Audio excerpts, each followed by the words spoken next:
Gente, hoje eu queria que vocês pegassem, né, aí o livro de português para junto fazermos a página 97, certo? Que é a continuação da atividade sobre telas, né? Sobre o texto que nós vimos aí sobre as telas, né? Sobre as brincadeiras. Então, no número 5 tem assim: de que você mais gosta de brincar? Então, vamos imaginar que estamos fazendo uma atividade como se fosse de classe, né? Daí eu vou fazendo as perguntas e vocês vão respondendo. Porque essa página 97 nós não fizemos, tá bom? De que você mais gosta de brincar? Você vai colocar aí a brincadeira que você mais gosta, certo? Coloca início de resposta com letra maiúscula e capricha na letra, tá? Número 6. Preencha o quadro abaixo. Aí tem os nomes das telas, né? Primeira tela e segunda tela. Quais os brinquedos representados lá na primeira tela? Uns bonecos em miniaturas, né, gente? E os jogos infantis. Quais são os brinquedos lá na tela? Jogos infantis. Aí você pode colocar muitas brincadeiras lá representadas, né? Peão, corda, cavalo de pau. Você vai colocar lá a brincadeira que você identificar lá na tela e põe o nome aí, tá bom? 7. Que sensação cada uma das telas desperta em você? Daí você vai dizer a letra A, que é o Claude Renault com seus brinquedos. O que é que desperta em você? Alegria, né? Tristeza, cansaço. Qual é o sentimento que desperta em você quando você olha para a tela Claude Renault com seus brinquedos? Letra B, jogos infantis. Qual é o sentimento que desperta em você quando você olha para a tela jogos infantis, né? Você sente o sentimento de quê? De tristeza, de solidão, de silêncio, né? Qual é o sentimento de silenciar? Qual é o sentimento de ficar só? Você coloca aí o que desperta em você, certo? Que outro título você daria para cada tela? Então, essas duas telas, elas já têm título, mas quais os títulos você daria? Não esqueça que a resposta de cada uma inicia com letra maiúscula, tá bom? Pronto. Daí você vai fazendo. Se você está atrasado, você dá uma pausa na aula, certo? E hoje nós vamos ver, né, a diferença entre sinônimo, antônimo, homônimo e parônimo. Vamos lá. Sinônimos. Quem é que lembra? Eu acho que você já viu alguma coisa sobre isso. Sinônimo e antônimo. Sinônimos são palavras parecidas. O significado, né? O significado parecido. Elas podem até ser, elas são outras palavras, né? São palavras escritas diferentes, mas o significado é o mesmo.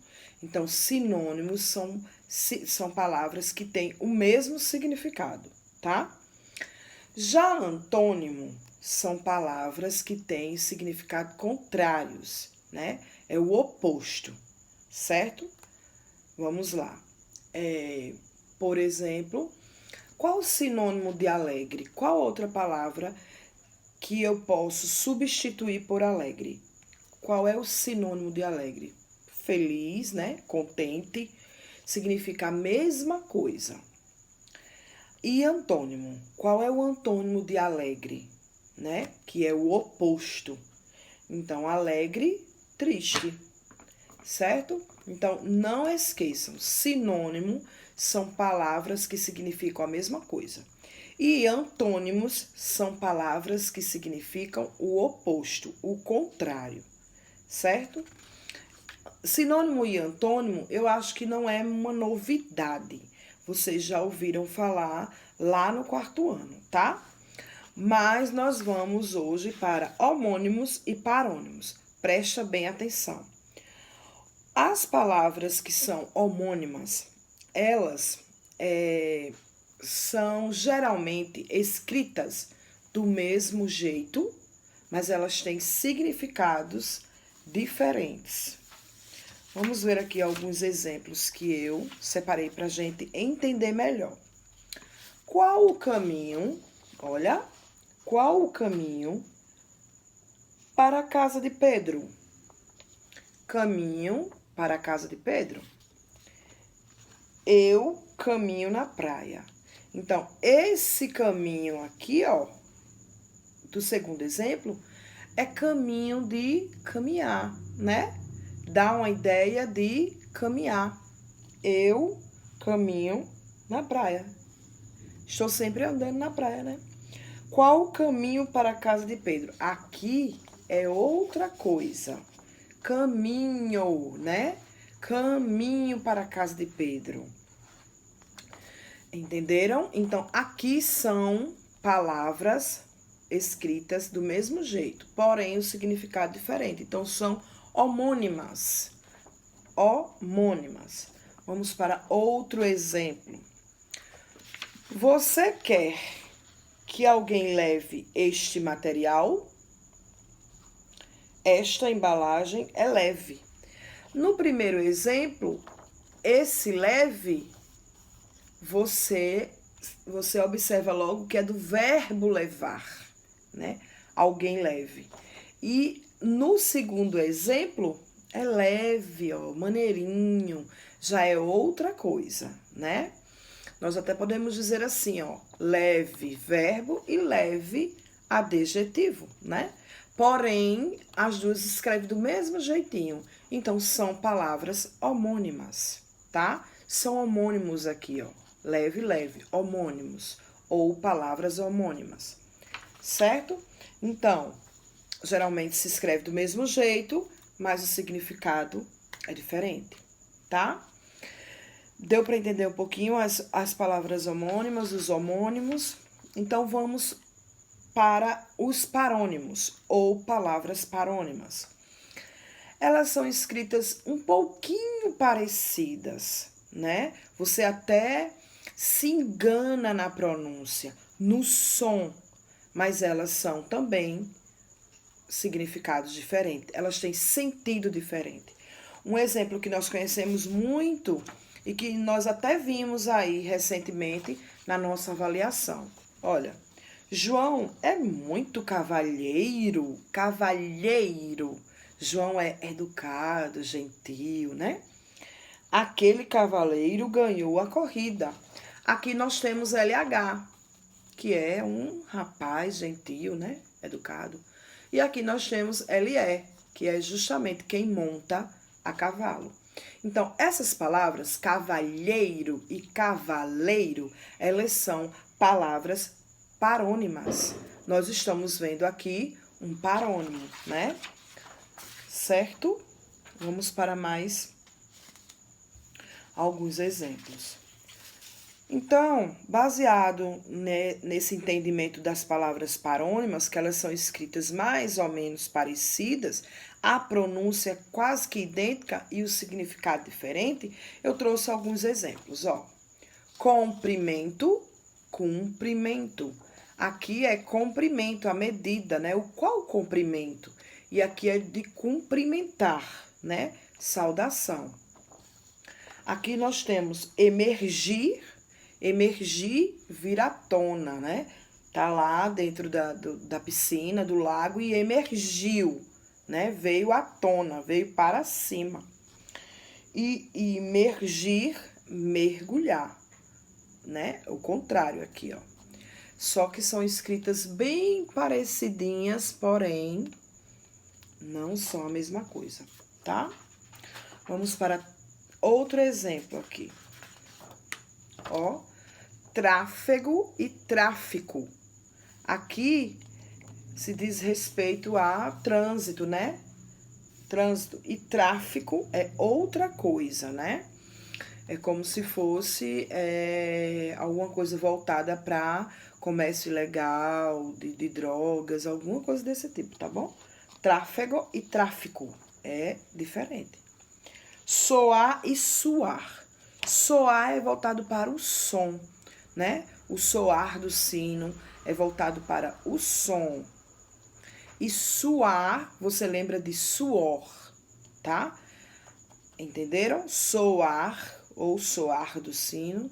E ele, quando é com U, é voltado para suor, tá? Olha como é diferente o sentido, né? O significado, mas a escrita é quase parecida, né?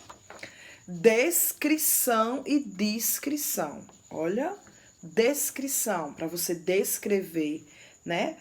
E descrição para que você seja discreto, né? Entenderam? Seja discreto, fale baixo. E descrição, me diga aí a descrição, né? Descreva aí o ambiente que você está. Como é o ambiente que você está? Descreva. Vocês lembram que nós vimos para descrever o ambiente? Então, aprender e apreender. Aprender é para você se instruir, né? Aprender a lição, aprender, né, as coisas. E aprender é para você, como é que eu posso dizer? Para você pegar, segurar, assimilar, certo? Então, será que entendemos aí a diferença de homônimos e parônimos? Novamente, os homônimos, eles são escritos do mesmo jeito, mas possuem outro significado. E os parônimos, eles são escritos um pouquinho parecido e tem outro significado, e até o som também é diferente, tá bom? Então, vocês podem até ver aí no livro, né, essa questão, tirar alguma dúvida, e vocês têm aí para resolver, para exercitar, para fazer a atividade da página 100 e 101 de português, sobre sinônimo, antônimo, homônimos e parônimos, tá bom? Página 100 e 101, certo? E agora nós vamos ouvir um pouquinho sobre, lá no livro de Geografia, na página 52, sobre as mudanças provocadas pelo crescimento das cidades. Olha, vejam só. Na medida que a cidade vai crescendo, isso é bom, né? Que coisa boa. Mas hoje nós vamos ver, né, o que de fato é ruim, né? Infelizmente, no crescimento das cidades. Quais são as coisas ruins na medida que a cidade vai crescendo? O Brasil é um dos países mais populosos do mundo. Estatisticamente, a cada 20 segundos nasce um bebê. Olha só. É uma informação assim, né, que a gente nunca espera, mas diga aí como é interessante. A cada 20 segundos nasce um bebê. Para saber quantas pessoas existem em um país, deve acontecer um recenseamento, que é uma contagem oficial das pessoas que vivem em um lugar. Esse recenseamento hoje, pessoal, é fácil de fazer, né? É como nós podemos até falar assim, essa pesquisa, esse levantamento, ele chega a ser mais fácil hoje devido à tecnologia, né?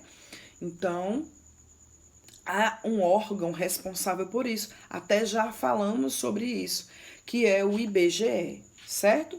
É o órgão responsável por essa contagem, que é feita de 10 em 10 anos. São realizadas estimativas, isto é, cálculos. Quando vocês ouvirem a palavra estimativa, vocês lembrem que é cálculo, né? É realizada uma estimativa aproximada, certo? Então, o crescimento populacional traz consigo vários problemas. Ah, a cidade tal está crescendo cada vez mais. Olha que coisa boa. Deveria ser uma coisa muito boa, né? Mas a partir desse crescimento, nós vimos muita coisa, né? Estamos sempre vendo muitas coisas desagradáveis na medida que a cidade vai crescendo, né? Por exemplo, desemprego, né? A cidade vai crescendo e vai surgindo desemprego.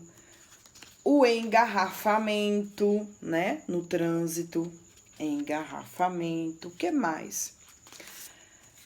Habitação inadequada, né? Porque vai crescendo o número de famílias, os pais de famílias vão ficando desempregados e cada vez mais precisando de uma habitação, né? De uma casa própria, boa para se morar, só que não se consegue, né? Por conta do desemprego, da desigualdade social, nós já vimos isso aqui, né? Sobre desigualdade social, poucos com muito e muitos sem nada, né? Com muitos com muito pouco ou quase nada. E aí também o que é que surge? A partir do momento que a cidade vai cada vez mais crescendo, vai surgindo também poluição, infelizmente, né? Poucas são as pessoas que têm essa consciência de limpeza da sua cidade, né? Nós temos que pensar nisso também, porque se eu moro naquela cidade, se eu moro naquele bairro, eu sou um pouquinho responsável pela limpeza da cidade, do bairro, da rua, né? Então, mais um problema também, são muitos, infelizmente, né? Nós deveríamos nos alegrar porque a cidade cresce, mas infelizmente vai crescendo junto com a cidade o número de problemas. Então, o que mais? Saúde e educação ineficiente, infelizmente, né? Quantos de vocês já souberam, ou alguém da casa de vocês, da família de vocês, que passaram por uma situação, ó, num posto de saúde, né, numa UPA, no PSF, num hospital, numa situação horrível, né, onde as pessoas mal são atendidas. E a educação e as escolas públicas também deixam a desejar, né, ó, ineficiente, não são boas, não são eficientes. Tudo isso são problemas que vai surgindo, né? Então, o que é que acontece? Por que que a gente, de certa forma, né, temos assim esperança? Entra um governo, sai outro governo, entra pessoas aí na política, sai, entra, sai, e a gente fica com um pouco de esperança que resolva esses problemas, né? Porque todas as pessoas ao nosso redor passam por situações e veem esses problemas acontecendo na nossa cidade. Então, é por isso que nós temos esperança, né, gente, de uma implementação de políticas públicas, né? Políticas voltadas para o benefício da nossa cidade, do nosso bairro, dos lugares que a população precisa que seja eficiente, né? Como escola, hospitais, tudo que foi citado aqui, certo? Infelizmente, há umas mudanças e nós acabamos de ouvir, né? Quando a cidade ela tá pequenininha, dá uma imagem de que tem muitos problemas, porque a gente vai sentir a necessidade de algumas coisas, mas não, quando ela vai crescendo é que vai surgindo, infelizmente, esses problemas, né?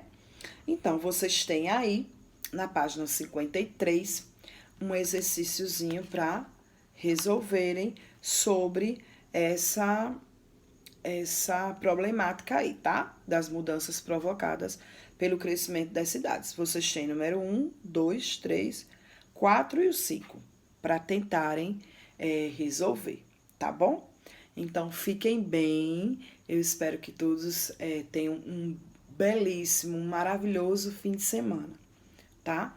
E aguarda aí na segunda-feira nossas novas informações, né, sobre nossos testes e que vocês fiquem sempre em contato conosco para tirar toda e qualquer dúvida, tá bom?